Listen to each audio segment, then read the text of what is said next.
Virtual government and apparent government. Virtual கவர்மெண்ட்னா என்ன, apparent கவர்மெண்ட்னா என்ன, ரொம்ப தெளிவாக புரியுகிறேன். இன்னைக்கு சென்ட்ரலில் ரூல் பண்ணுறது பிஜேபி, இது அப்பேரண்ட் கவர்மெண்ட். விர்ச்சுவல் கவர்மெண்ட்னா ஒரு நாட்டில் பிஜேபி ஆட்சி செய்து அந்த பிஜேபி செய்கிற விஷயங்களை தப்பு அப்படின்னு வெளியில் சொல்கிறது, உள்ளுக்குள்ளே செய்கிறது எல்லாமே செய்கிறதெல்லாம் எதிர்கட்சிகள் வேலை. ஆக்சுவலாக டெமோக்ரஸி அப்படின்னும் போது, டெமோக்ரஸி மிக சிறப்பான ஒரு ஆட்சி முறைக்கு எடுத்துக்காட்டு. ஹோமோசாப்பியன்ஸுடைய மிகப்பெரிய சாதனை என்னன்னா இந்த டெமோக்ராட்டிக் ரூல் தான். அரிஸ்டாட்டில், பிளாட்டோ காலத்துல இன்னி வரைக்கும் நம்ம அதை தான் ஃபாலோ பண்ணுகிறோம். டெமோக்ராட்டிக் ரூல் தான். என்னதான் குடவோலை முறை எல்லாம் சொன்னாலும் ரொம்ப பர்ஃபெக்டாக பண்ணுறதுனா அந்த கிரீக் டெமோக்ரஸி தான். பிஜேபி ரூலிங் பார்ட்டி, அதுக்கு எதிராக நடக்கிற அத்தனை விஷயங்களும் விர்ச்சுவல் கவர்மெண்ட். நிறைய இடங்களில் விர்ச்சுவல் கவர்மெண்ட் பவர்ஃபுல்லாக இருக்கும். ஏன்னா அப்பேரண்ட் கவர்மெண்ட்டனுடைய ஒன்ஸ் அந்த பதவியிலேருந்து உட்காந்துட்ட பிறகு அவங்களுக்கு ஒரு சாட்டிஸ்ஃபேக்ஷன் வந்துடும். Now we have reached the limit. We have reached what we intended for, what we aimed at.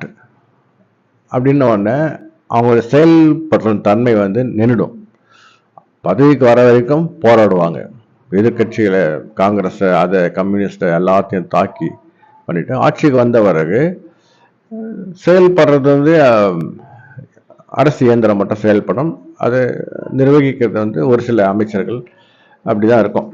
இது தெளிவான விஷயம். அது கீழே இருக்கிற இது செயல்படாது, ஆக்டிவா இருக்காது. அதனுடைய போற ஆக்டிவா இருக்கும், அந்த போர்க்குணம் இருக்காது. இப்போ போர்க்குணம் எங்க அப்படியே டிரான்ஸ்ஃபர் ஆகிடும் எதிர்கட்சிகளுக்கு. ஸோ அந்த அப்பேரண்ட் கவர்மெண்ட்டுடைய ஃபுல்லா எல்லா விதமான செயல்பாடுகளையும் சண்டை எதிர்த்து நிற்கிறது விர்ச்சுவல் கவர்மெண்ட்.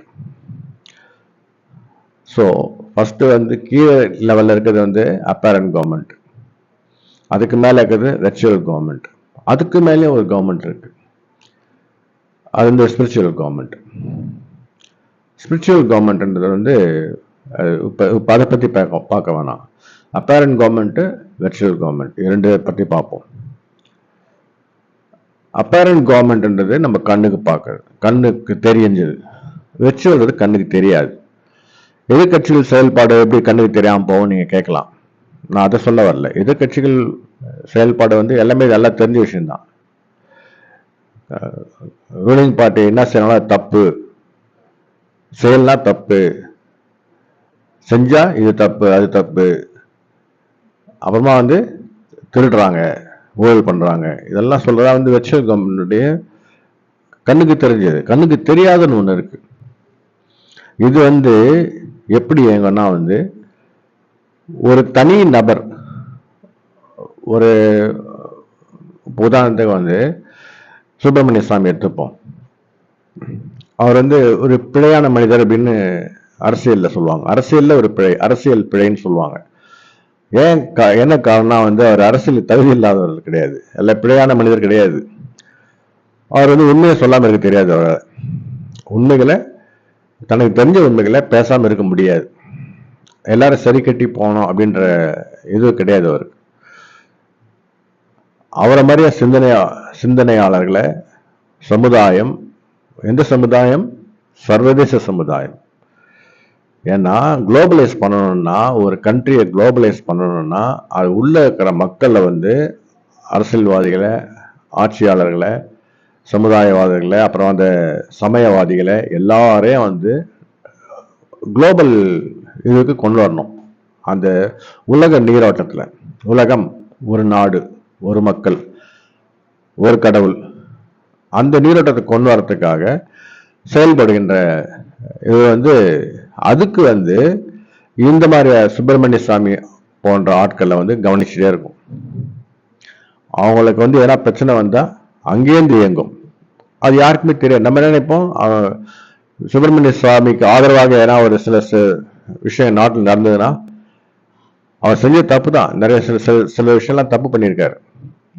என்ன தப்பு? அவருடைய கொள்கை, உதாரணத்துக்கு விடுதலை புலிகளை தீவிரவாதின்னு சொன்னார். அவர் சுதந்திர போராட்டத்தை, இலங்கை தமிழர்களுடைய சுதந்திர போராட்டத்தை தீவிரவாத இயக்கம்னு சொன்னார். அவர் துப்பாக்கி எடுத்து போரிட்டான, துப்பாக்கி எடுக்க விட துப்பாக்கி எடுத்து ஆகணும். எதிரி நான் என்ன ஆயுதத்தை எடுக்கணுன்றதை எதிரி தான் முடிவு பண்ணுவான். அவன் முதல்ல சிங்களனா துப்பாக்கி தூக்குனது, அதெல்லாம் இவங்க துப்பாக்கி தூக்குனாங்க. இந்த லாஜிக்லாம் இவர் மண்டல ஏறாது. யாருக்கு? சுப்பிரமணிய சாமி ஏறாது. அவர் என்ன பண்ணுவாரு, அவர் அதை ஒன்னு அந்த மாதிரி விஷயங்களை பேசும்போது சர்வதேச சமுதாயம் கவனிச்சுட்டே இருக்கும். அவருக்கு எதிரான சந்தர்ப்ப விஷயம் நடக்கும்போது தலையிடும். எப்படி தலையிடும் உங்களை யாராலும் கண்டுபிடிக்க முடியாது, ஆனா நடக்கும். இது சந்தேகம் வந்து என்ன பண்ணுவாங்க, சந்தேகம் புரிஞ்சிக்க முடியாதவங்க சிஐஏனுடைய உளவாளி, அமெரிக்காவின் உளவாளி அப்படின்னு சுப்பிரமணிய சாமியை முத்திர குத்துவாங்க. அவரு சிஏ ஆபீசர்கிட்ட பேசிருக்கலாம், இன்டர்நேஷனல் பாலிட்டிஷியன், அவரு யார்கிட்ட பேசிருக்கலாம். அதெல்லாம் வந்து அவங்க உளவாளி ஆயிட முடியாது. இது வந்து நான் வந்து அரசியல் லெவல்ல பேசுறேன். சராசரியா உங்க வீட்டுல இருந்து ஒருத்தரை எடுத்துக்கிட்டா கூட சர்வதேச சக்திகள், அந்த ஸ்பிரிச்சுவல் கவர்மெண்ட், அது வந்து வாட்ச் பண்ணிட்டே இருக்கும். இது வந்து நான் பொய் இல்லை நான் சொல்றது. இன்னைக்கு நான் இந்த வீடியோ பாக்குறீங்கன்னா மொத்தம் 100 பேர் பாக்குறீங்கன்னா 20% மக்களுக்கு நான் என்ன சொல்றேன்னு கிளீனா புரியும். மிச்சம் 80% மக்களுக்கு புரியாது. அந்த 20% கூட எந்த அளவுக்கு விஷயம், எந்த அளவுக்கு இந்த விஷயங்களை அனலைஸ் பண்ணியிருப்பாங்க, அப்சர்வ் பண்ணியிருப்பாங்கன்றது எனக்கு தெரியாது. 1%, 2% இருக்கலாம். நான் ஒரு 30-40 வருஷமா நான் அப்சர்வ் பண்ணியிருக்கேன். எல்லாத்தையும் கூட்டி கழிச்சு பார்க்கும்போது அப்பேரண்ட் கவர்மெண்ட், அதுக்கு மேல வெர்ச்சுவல் கவர்மெண்ட், அதுக்கு மேல ஸ்பிரிச்சுவல் கவர்மெண்ட். அந்த ஸ்பிரிச்சுவல் கவர்மெண்ட்ன்றது மனிதர்கள் ஆன்ம பலத்தின் மூலமாக சில விஷயங்களை சாதிக்கிறாங்க. எப்படி எனக்கு ஆன்ம பலம் இருக்குது நான் சாதிக்கிறேன், அதை வச்சு அப்படி கிடையாது. அவங்க நினைத்தாலே, அவங்க ஆன்மாவுக்கு பலம் இருந்தால் அந்த எண்ணங்கள் உலகம் ஃபுல்லா பரவும், ரேடியோ வேவ்ஸ் மாதிரியா. இது நம்ம பார்க்குற 3 டைமென்ஷனுக்குள்ள வராது. 4th டைமென்ஷன், 5th டைமென்ஷன் ஏன்னா இருந்ததுன்னா, ஏன்னா பார்க்காதது எதுவும் நம்ம ஐன்ஸ்டீன் கிடையாது. எல்லாரும் ஐன்ஸ்டீன் மாறினா கூட we need proof. So 3 dimension நமக்கு தெரியும். அது கூட வந்து தியரிட்டிக்கலாக தான் தெரியும். நமக்கு என்ன ப்ராக்டிக்கலாக தெரியும்னா, கண்ணுக்கு முன்னாடி தொட்டு பார்க்குற பொருள், சுவாசிச்சா வாசம், ஸ்மெல்லு, இது ஒரு பொருள், விஷயம், நவுன். அதே மாதிரியா வந்து மனதால உணரக்கூடியது, வேதனை, சந்தோஷம், மகிழ்ச்சி, இதெல்லாம் தான் நமக்கு தெரிஞ்ச விஷயம். நமக்கு தெரியாத 3rd dimension, 4th dimension, 5th dimension, time dilation. எப்படி டைம் டைலேஷன்லாம் சொல்லுவாங்க இல்லையா? 4th dimension, 5th dimension, 11 dimension. ஒரு சில பேர் 70 டைமென்ஷன் சொல்றான். 11 டைமென்ஷன் வந்து உலகம் ஃபுல்லா ஓரளவு ஏற்றுக்கொள்ளப்பட்ட 11 டைமென்ஷன் இருக்குன்னு. 70 டைமென்ஷன்லாம் சொல்றவங்களாம் இருக்கிறான். அதெல்லாம் வந்து அவன் எப்படி அந்த இதுக்கு வந்தான்னு தெரியாது. ஆனா இந்த ஐன்ஸ்டீன் வந்து 4th டைமென்ஷன் டைம்னு சொன்னார். ஸ்பேஸ் டைம் இதுக்குள்ள வந்து ஒரு இதை வந்து நம்ம பிளாக் ஹோலை வச்சு நம்ம கண்டுபிடிக்கிறோம். பிளாக் ஹோல் வெளி பிளாக் ஹோலை தாண்டி வரும்போது வளைஞ்சி வருது. ஸோ இது வந்து இந்த கிராவிடேஷனல் லென்சிங் சொல்லுவாங்க அதை.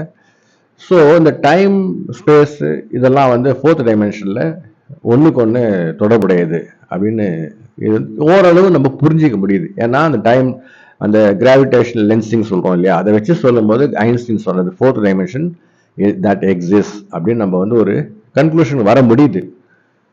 ப்ராக்டிக்கலாக தெரியாது. ஏன்னா இதற்கு நம்ம பார்க்கறது வாயேஜர் 2 இன்டர்ஸ்டெல்லார் ஸ்டேட் உள்ள நுழைஞ்சிச்சு, கேலக்டிக்கல் ஸ்பேஸ்ல நுழைஞ்ச பிறகுதான் தெரியுது அங்க இருக்கிற கண்டிஷன் என்னான்னு சொல்லிட்டு.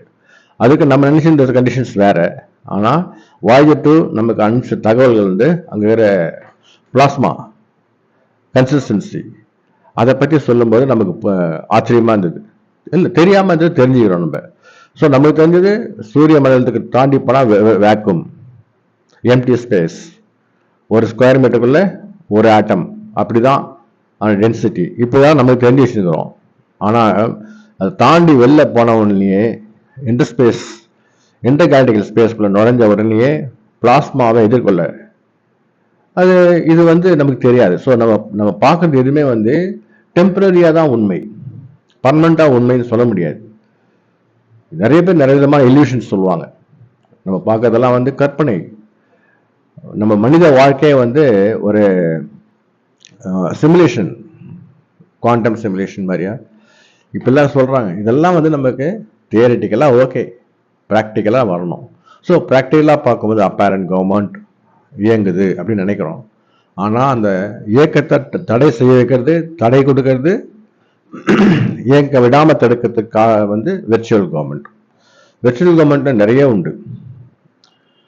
கவர்மெண்ட்டுக்கு அப்பேரண்ட் கவர்மெண்ட்டுக்கு ஆதரவாக இருக்கக்கூடிய அம்சமும் வெர்ச்சுவல் கவர்மெண்ட்ல உண்டு, எதிராக இருக்கக்கூடிய உண்டு, தடை கற்களை ஏற்படுத்தி பரிசோதிக்கிறதும் உண்டு. வெர்ச்சுவல் கவர்மெண்ட்ல நிறைய ஃபேக்டர்ஸ் உண்டு.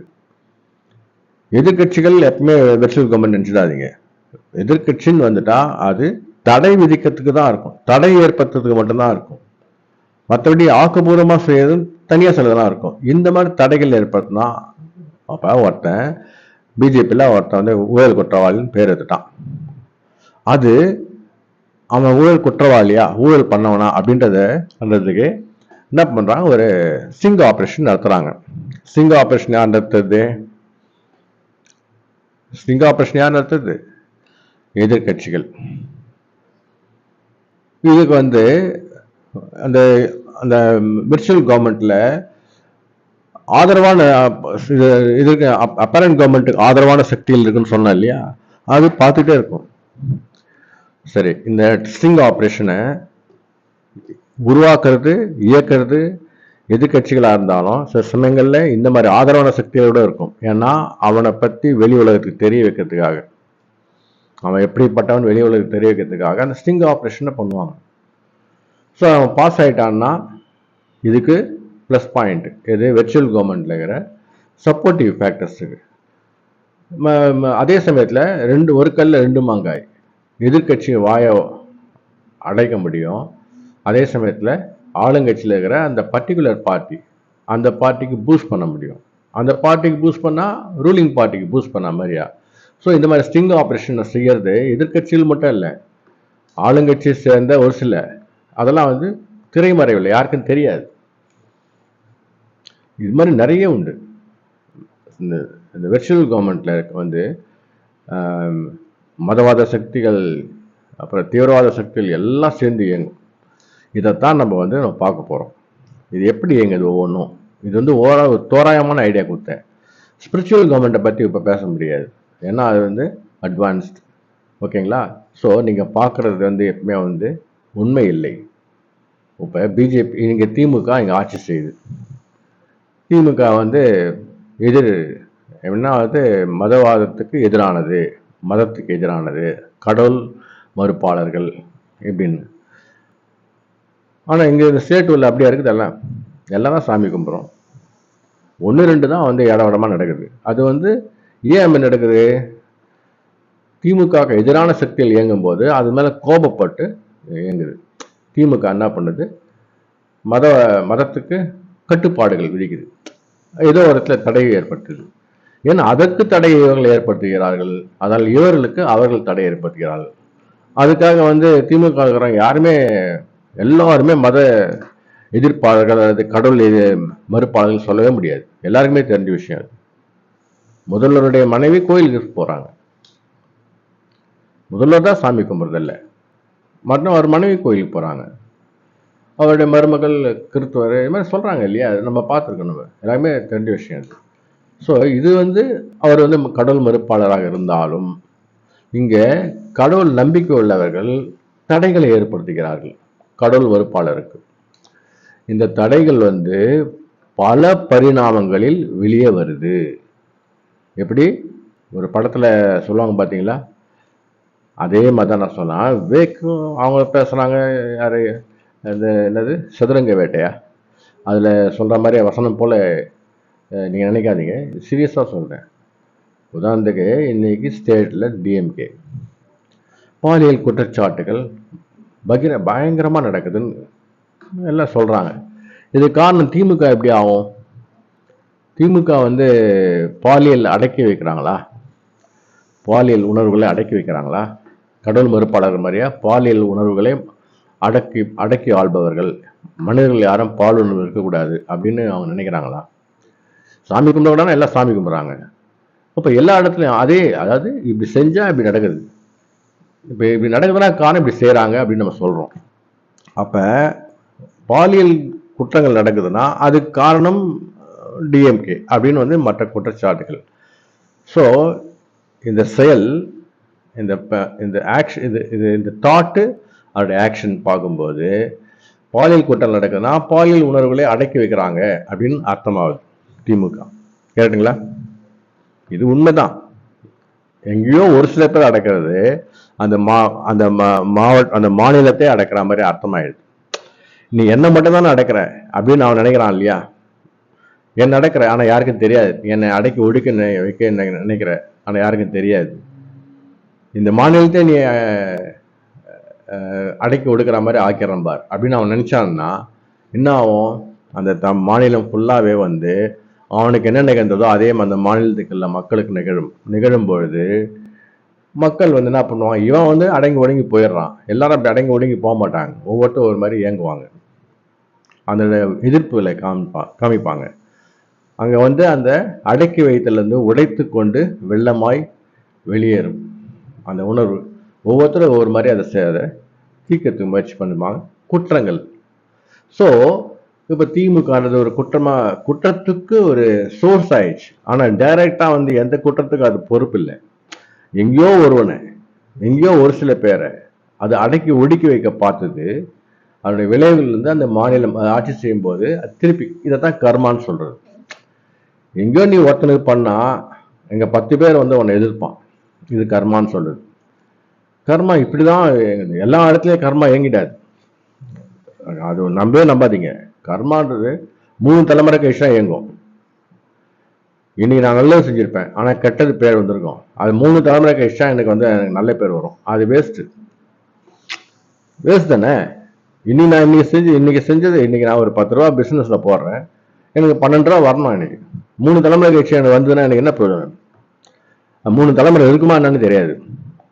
அது 3ஆவது தலைமுறை எல்லாம் கூட அது என்னுடைய பங்காளிக்கோ இல்லை பக்கத்துக்காரனோ அவனுடைய பரம்பரைக்கு போய் சேரும். எனக்கு இன்னைக்கு யார் 10 காசு கொடுத்து எதில் ஹெல்ப் பண்ணானோ அவனுடைய பரம்பரைக்கு போய் சேரும் 3 தலைமுறை கழிச்சு. நான் இன்னைக்கு 10 ரூபா பிசினஸ்ல போட்டது. இதெல்லாம் கர்மான்னு சொன்னா செருப்பா கைட்டு அடிக்கணும்னு தோணும் எல்லாருக்கும். இதெல்லாம் கர்மாலாம் இதெல்லாம் எடுத்துக்க முடியாது. கர்மா எங்கேயோ ஒரு சிலத்துல மட்டும் தான் பர்ஃபெக்டா வேலை செய்யும். ஏன்னா அதை வச்சுதான் அந்த சமுதாயத்தை இயக்க முடியும். இதுதான் சரி. இப்ப இந்த ஒரு கேள்வி வருது, இங்க யாரோ ஒருவன் அடக்கி ஒடுக்கனுடைய கர்மா வந்து அந்த ஒருத்தன் அது சகஜமா எடுத்துக்கிட்டு போனான்னு வச்சுங்களேன், இயல்பா எடுத்துட்டு போயிட்டான்னு வச்சுங்க. இதுதான் உலக இயல்புன்னு நினைச்சிட்டு போயிட்டு அவன் பாட்டு அவன் நல்லது காரியத்தை தொடர்ந்து செஞ்சுருக்கிறான். ஸோ என்ன ஆகும், இந்த தாக்குதல் அவங்ககிட்ட அவன் கண்ணாடி மாதிரி அவன் பிரதிபலிக்குது. எங்கெல்லாம் பிரதிபலிக்கிறான் அந்த ஒளி வெள்ளம் போல அந்த மாநிலத்தை மக்கள் அந்த நாட்டு மக்கள் உலக மக்கள் முழுக்க பரவுது.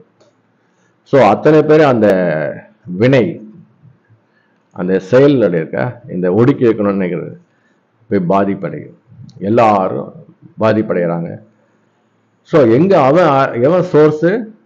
திமுக. எவன் ரிஃப்ளெக்டார்? அந்த பர்டிகுலர் யாரை ஒடுக்கணும்னு நினைச்சாலும் அவன் ரிஃப்ளெக்டார். யார் மேலே ரிஃப்ளெக்ட் ஆகுது? மக்கள் மேலே. இதுதாங்க உலகத்தில் நடக்கிறது. ஸோ ஒரு தனி மனிதன், எந்த ஒரு தனி மனிதன் தள்ளியும் வந்து எழுதியிருக்கலாம், இவன் தான் அந்த சமுதாயத்தை வழி நடத்த போறான்னு சொல்லிட்டு. அதில் யாருன்னு தெரியாது. அவன் எந்த மனுஷனாகவும் இருக்கலாம், யாராவனும் இருக்கலாம், யாராலையும் கண்டுபிடிக்க முடியாது. நீங்க வந்து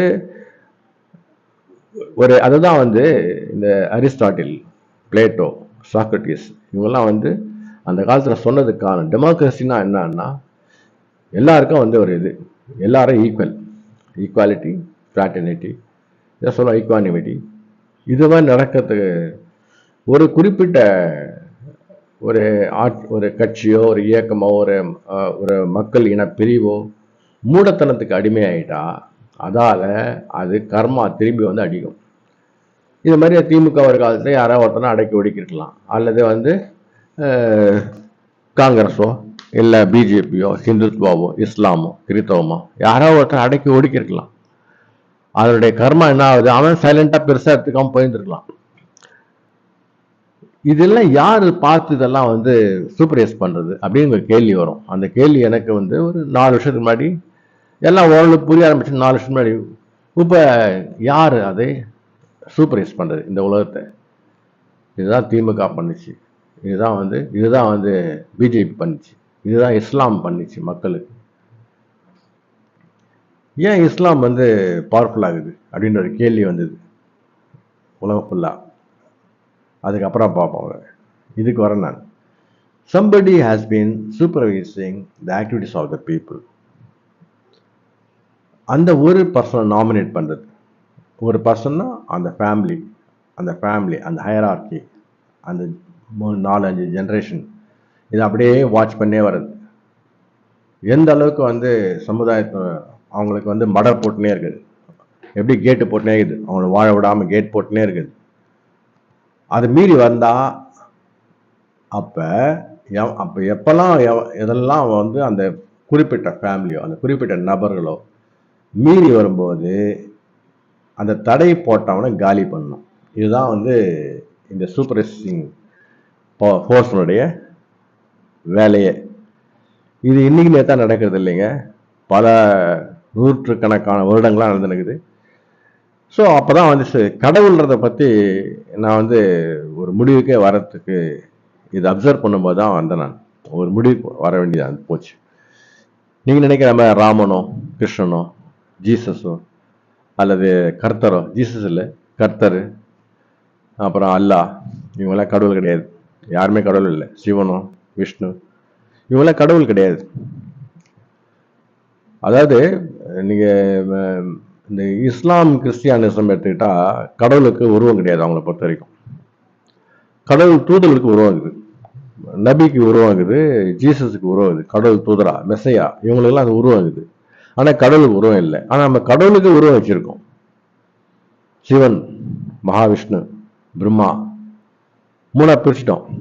ஒரே கடவுள். அவங்கள பொறுத்த வரைக்கும் ஒரு கடவுள் தான் எல்லாத்தையும். அது கர்த்தர் தான் எல்லாமே பார்க்கறது, அல்லாஹ் தான் எல்லாமே பார்க்கறது. அவங்கள பொறுத்த வரைக்கும் நம்ம சப்டிவைடட் த காட் இன்டு 3. எப்படி? ஆக்கம், அழித்தல், காப்பாற்றுதல். இது மாதிரி நான் 3 பிரித்து 3க்கு ஒரு கடவுளை நாமினேட் பண்ணி நம்ம வச்சுட்டோம். நம்மளாம் நம்பல ஆரியர்கள். இங்கே யாரும் தமிழர்கள், தமிழ்நாட்டில் யாரும் அந்த காலத்தில் இந்து இதை கும்பிட்ட மாதிரியே இல்லை. அது எல்லாம் தெரிஞ்சு போச்சு. தமிழர்கள மதமே இல்லை. வந்து சாப்பிட்டு ப்ராக்டிக்கலாக வாழ்ந்து போன மனிதர்கள். அதுலேயும் நியாய தர்மங்கள் பார்த்து வாழ்ந்து போன, பகுத்தறிவாக வாழ்ந்து போன மனிதர்கள் தமிழர்கள். ஸோ அவங்கள வந்து ஃபுல்லாக வந்து இந்த இந்து மதத்தை இந்து மதமாக அடையாளம் காமிக்கணும் அப்படின்றது தான் வந்து இன்னைக்கு பிஜேபியோட முயற்சி. அது தோற்று போயினேக்குது. தனக்கு தானே நிறைய ஆப் வச்சுக்குது பிஜேபி. தன்னுடைய முட்டாள்தனம், அதான் திமுகவுடைய முட்டாள்தனம் என்னவோ அதே முட்டாள்தனம் தான் பிஜேபி இந்துத்துவா செய்யுது. அந்த செய்கிற அளவுக்கு நிலைமையை உருவாக்குறது, செய்கிற அளவுக்கு சாதக பாதக சூழ்நிலையை உருவாக்குறது தான் வந்து அந்த நான் சொன்னேன் சம் சூப்பர்வைசிங் ஃபோர்ஸ்ன்றது. உதாரணத்துக்கு அண்ணாமலை எடுத்துங்க. அண்ணாமலை தமிழ்நாட்டை நல்லா ரொம்ப நேர்மையாக இதுக்கு கொண்டு போகக்கூடிய மனிதராக இருக்கார். நாளைக்கு அவருக்கு எது கேள்வி கேட்பாங்க மக்கள்.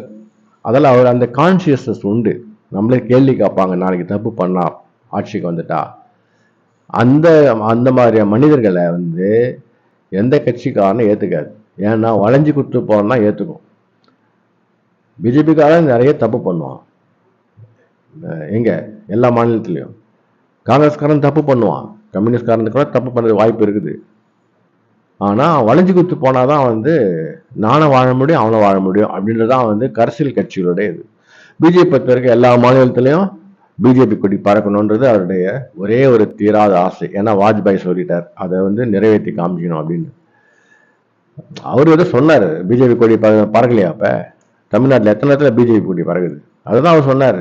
ஆட்சி பொறுப்பு உட்கார வச்சு தீர்வுன்னு சொன்னா நடக்காது, இருக்கிறதும் கொல்ல போகும். அப்படிதான் இப்ப அண்ணாமலை கொல்ல போக விட்டாங்க. அண்ணாமலை கொள்ளடிக்கப்பட்டு விட்டார் பிஜேபியிலேருந்து. ஆனால் அவர் பிஜேபி தான் இருக்கார். சத்தியவான் இன்னி வரைக்கும் சக்திவான், இன்னி வரைக்கும் அது காலம் உணர்த்தோம். இன்னி வரைக்கும் பிஜேபி தான் இருக்காரு. அவரை ஒதுக்க அவர் சைலண்டாக தான் இருப்பார். அவர் அப்படிதான் ஒதுக்கிறது. ஏன்னா அவர் இருந்தால் நாளைக்கு இவங்க யாரும் திருட்டுத்தனம் பண்ண முடியாது. பிஜேபியில் தமிழ்நாட்டில் இருக்கிறவங்க திருட்டுத்தனம் பண்ண முடியாது. ஒன்று. ரெண்டாவது, ஆளுங்கட்சியாக வளங்கிட்ட வளைஞ்சு கொடுத்து போனாதான் வந்து நாளைக்கு ஆட்சிக்கு வர முடியும் அப்படின்றது. அது புறக்கடை வழியாக உள்ள வரணும்னு நினைக்கிறது தான் வந்து பிஜேபியினுடைய இதுவாக மாறி போச்சு. இதுதான் வந்து அருவருப்பான ஒரு இது. ஏன்னா மக்கள் மாதிரி இருக்காங்க. மக்கள் இப்போ தாவேக்கா தொண்டர்கள் இருக்காங்க இல்லையா, தொண்டர்களா ரசிகர்களா? விஜய்க்கு ரசிகர்கள், தாவேக்காவுக்கு தொண்டர்கள். ஆனால் ஒன்றும் அவங்க தாவேக்கால வந்து தொண்டர்களாக மாறல. அந்த பரிணாம வளர்ச்சி இல்லை. அவங்க ஒன்றும் தாவேக்கால தொண்டர்களாக இல்லை, ரசிகர்களாக தான் இருக்காங்க.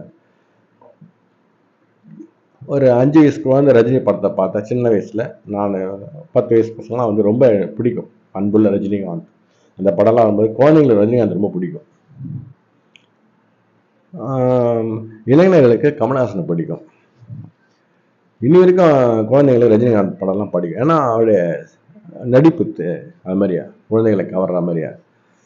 இன்னைக்கு இருக்கிற யூத்துக்கு வந்து விஜய் வந்து ஒரு ஹீரோ, ஆக்ஷன் ஹீரோ. லவ் எல்லாத்துலேயுமே வந்து ஆக்ஷனில் சூப்பர் ஃபைட்டு எல்லாத்தையுமே வந்து ஒரு ஹீரோ. அவராக தான் இன்னைக்கும் பார்க்குறாங்க. அவர் இன்னமும் அவராக தான் இருக்கிறார். இன்னும் அரசியல்வாதி விஜயா வரல. அவர் இவங்களை வரவிடாது. இது வேற மக்கள் முட்டாளா இருக்கும்போது, பகுத்தறிவு இல்லாமல் இருக்கும்போது, யாரு நம்ம விஜய் தான் சேர்த்து சொல்றேன். நான் ஏன் விஜய் முட்டாள்னு சொல்றேன்னா, காரணம் முட்டாளா இருக்காரு. இன்னும் அவர் யோசிக்கல. முட்டாளா இருக்காருன்னா யோசிக்காம இருக்கிற முட்டாள் தானே. நான் விட சில விஷயங்கள் யோசிக்காம தான் முட்டாள். அறியாமை, ignorance. Ignorance cannot be an excuse. Ignorance can be a bliss, but it cannot be an excuse. Excuse இருக்க முடியாது. Ignorance cannot be an excuse. Ignorance is bliss, but it cannot be an excuse. தொண்டர்கள் அறிவுரை சொல்லணும். உட்காந்த இடத்துல அவர் contact பண்ணணும்.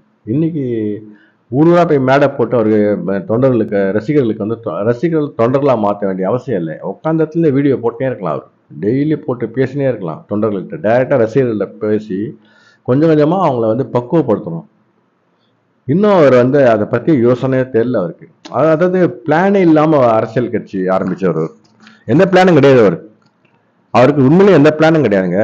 விஜய்க்கு வந்து எந்த விதமான திட்டமும் கிடையாது, எந்த விதமான கொள்கையும் கிடையாது. அவர் ஒன்று he wanted to transform the mass. Attraction இருக்கு இல்லையா, அதை வந்து ஒரு பிஸ்னஸாக மாற்றணும்னு நினைச்சிருக்காரு.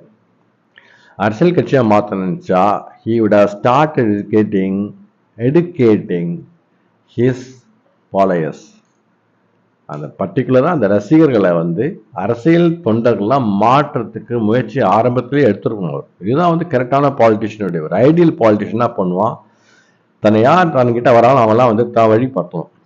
வழி பார்த்தோன்னா எப்படி வழினா தன்னுடைய எது அவர் சினிமா நடிகராக வந்து வழிபடுத்தலை, அரசியல் கட்சி தலைவராக. அரசியல் கட்சி தலைவராக இருக்கணும்னா தொண்டர்கள் அந்த ரசிகன் என்ன ஆகணும், நிறைய விஷயம் தெரியணும். தன்னுடைய ஸ்டேட்டை பற்றி தெரியணும், எத்தனை தொகுதி இதுன்னு தெரியணும், விஜயனுடைய பிரச்சனை என்னான்னு தெரியணும், பர்சனல் ப்ராப்ளம்னா தெரியணுமா? தேவையாது இல்லை. அவர் பர்சனல் தவறு பண்ணார்னா அவருக்கு கடிதங்கள் எழுதலாம், பணையருக்கு லெட்டர் போடலாம். மிஸ்டர் விஜய், நீங்கள் இது மாதிரி அவங்க ஒய்ஃப் விஷயத்தில் இது மாதிரி பண்ணுறீங்க, இப்படிலாம் கேள்விப்படுறோம். நாங்கள் இது மாதிரியெல்லாம் அவங்களோட தொடர்புன்னு சொல்லி எல்லாம் சொல்கிறாங்க. இதெல்லாம் வந்து நீங்கள் இல்லை நிரூபிங்க. ஒரு சராசரி மனுஷனா நீங்கள் நிரூபிங்க. சராசரி மனுஷன்னா வந்து அரசியல் கட்சி தலைவா சாதாரண மனுஷனாக இருந்தால் கூட என்ன செய்வானோ அதை செய்யுங்க கரெக்டாக. உங்களால் எங்களுக்கு வந்து கஷ்டம் ஏற்படுது. 1,00,000 தொண்டர்கள் ரசிகர்களுக்கு 1,00,000 லெட்டர் போடுங்க. மாற முடியாமலாம் இருக்கும். அவர் என்ன சொல்லுவார், 1,00,000 லெட்டர் வருது அவர் பணியோருக்கு, ஒரு 10 லட்சம் லெட்டர் வருதுன்னு வச்சுங்களேன். இதெல்லாம் வந்து லெட்டர் எழுதணுங்க. புரியுங்களா? இதுதான் வந்து டிரான்ஸ்ஃபர்மேஷன் ஆகுறது.